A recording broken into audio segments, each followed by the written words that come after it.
rất đông người mà chính ông là một người thấp mà tại sao lại gọi tên mình sa chê hãy xuống mau. Đó là cái sự phước hạnh.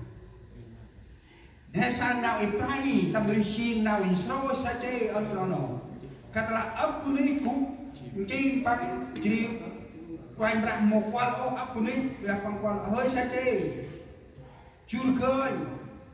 làm nào ai cướp mà cướp tóm ta đọc tăng hít ta chơi này. Ngày hôm nay hãy xuống mau. Hôm nay ta phải ở nhà ngươi cướp mà cướp ta chơi mày một cái chơi của em ô hay sao nào này đó là nào hiện nay chỉ nào play cầm lấy chi sai chơi kết sâu nào ông nói sâu quay ra một cái lạ rồi năng ai quay ra kít âm mọc đi thì kít nào trước này quay ra kít âm mọc đi kít nào chia quay ra kít này thì kít nào ưu ác này sai chơi cái lòng sâu chào nó đi xin bằng một quay ra sai chơi đặt một quả lớn sai chơi chưa rõ mà bơi từ lá quay ra thì sự bằng quá lớn sai chơi cái tròn ráo sai chơi hôm nay cũ trong si đúng không anh đang tròn ráo ra con chơi ngoài về tàn độc này sai chơi chưa rõ để tạm si có mua nặng ấy cầm hắn là còn oi về mà là về lại út đồng thôi là mà sai chơi lệ đi của mình là chưa được tin nhắn nó khai ra mà chát kho chát áo để mà có ho thì làm này thầy chưa là cho si này là lý tầm tương đó mình là lý tầm chương tầm tay rồi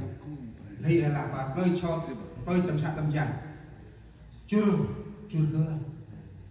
bằng một cái nào ngon ổ mắm bư cướp chịu đi lệ hay là bằng hết hơn ốc của đi thằng mắm bư quẹ thằng chị ấy bắt tròn bắt cái này ốc của đi sai đâu này mà bự mát mà ngọt ốc của đi khăn về cái đấy sai quay về đi quẹ thằng chị ấy vậy đấy mà bự hay chả lăng có tăng niềm hay là bằng bự ngài rì chiên mà bự quẹ khăn vậy kệ quẹ đông tóc bằng ấy đi tây cái ai bự hành ra bún cái ai bự mưa xóm cái ai rì chiên tay máy sắc ích thì nó mà bự y xôi đấy quẹ dày bấm trong quả ốc của đi sai đó đấy chỉ đi ngài bút chút xế chỉ đi lại bằng ai hành cú tầm nghĩ thì nên mà bự người khác không bao giờ vô tay khi anh em thành công. Khi anh em làm một cái việc gì thành công, người khác không bao giờ vô tay. 10 người có thể một người ủng hộ là có hàng ngọt người lệnh được đi bư chi rằng ai ấp của đi một việc nào ấp của đi immunite thì nào mà họ bữa nay chưa ở nãy bữa nay thì nó bữa nay dân như là ghen tị ấp nào cũng hay chi cũng bữa nay kẻ buồn quá bữa nay kẻ đẹp quá bữa nay đông cho ao quá ngày bốc đông chỉ mà bự cho mong quá là bằng ngài bốc đông mong được cái gì vì cái này bánh cho áo guru brau phải là đông với cái này bánh cho ôi mến kle phụ là đông với cái này và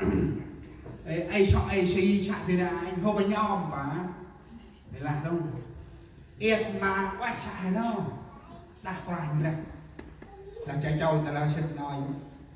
chọn thì xì nhom chọn không ngồi gì thì tôi nên là chọn để cháu lên mà nữa ngủ cháu nào thì thích cháu lên mà nhom chẳng phải là thì chỉ nhẹ là đánh cho phần màu trong cái năng ve đấy và thật là ông đưa ba và mỗi cái gì mà if hay lên là ông đưa nó ấp nào hay bự phù bằng gì mà yết mà hay bự đi đặt quanh ra mà trong nào sẽ chơi chưa roi chỉ ram mạc rom ra Giêsu khát là phụ em mỗi tập bằng khát là phụ em mươi bằng khát là phụ em gần mòn bằng để sẽ chơi mạc rom quay na ở nước ông nổ mình đưa đến nằm ăn rồi ngoài tầm này mình đưa nằm ăn rồi ngoài tầm này anh hay kết quay là khi đóng hay kết đùn bò chăn chăn đùn cũng chơi mà cũng cho hè trong ham trong sinh trong chim trong ban mẫu à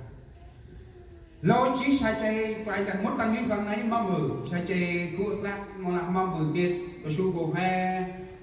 quay nằm đây xa con mà hình ra phương ra nào hắn em một cái đó sai chơi không bao giờ mời nhưng mà tức thì giờ đó Chúa Giêsu muôn ghé lập tức tại nhà sai chơi kiến chí tầm bằng một cái ập ban ô chỉ mong mử sai chơi là tăng nào sai quay về suy cần ai đi suy nghĩ sai chơi bằng kia dôi tao rồi xong ta nạp quay ra ở quay ra ai ra cực kỳ sốc ở phương chí thì sẽ ra cho mày bước bao thì sẽ ra bước mày vai cực hay cần bằng ấp cần cực lắc ta cần ba mày sai chơi nhầm cái sai họ không bao giờ ôm cái sai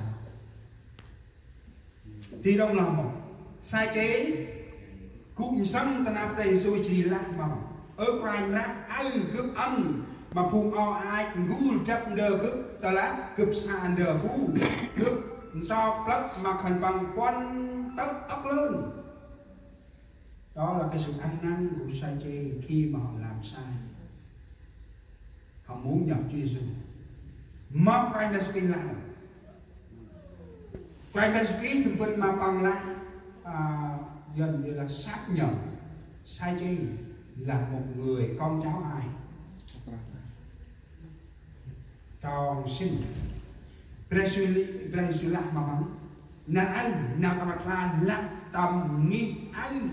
vừa là nơm ai chỉ còn mu còn Abraham một chỉ còn rằng và Judas Iscariot Judas Iscariot thành quanh là thằng pe năm là lệ thức rằng thích lạc và thân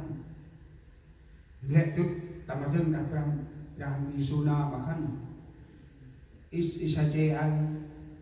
một ngày nay na này lư lại Giêsu khen ta bon không lư lại Giêsu khen ta bon thật là bon của gia thật là bon sarpa bon chịu yêu thật là canh đây canh đông thật là canh đây khen ta lâm đồng tăng nào này chỉ đi sai chơi lại lên bằng hành tất cả này chỉ tình joy phải là Giêsu bằng là ai là anh nào tao vai làm chi tầm nhà giờ là na ai nào giờ là bằng anh chị con Abraham nay chỉ ngày kết khi sai chơi ăn năn rồi sai chơi sẽ trở nên con cháu Abraham chân quanh ta con hay cùng cho hay chân chân đúng bước khi con cả hành ngoài cấp con cũng cho hay anh hay chi con nung sai chơi tình chuôi quanh ra mà nào sâu chân chân đúng bước khi con chân quanh cũng trên một cho hay amen.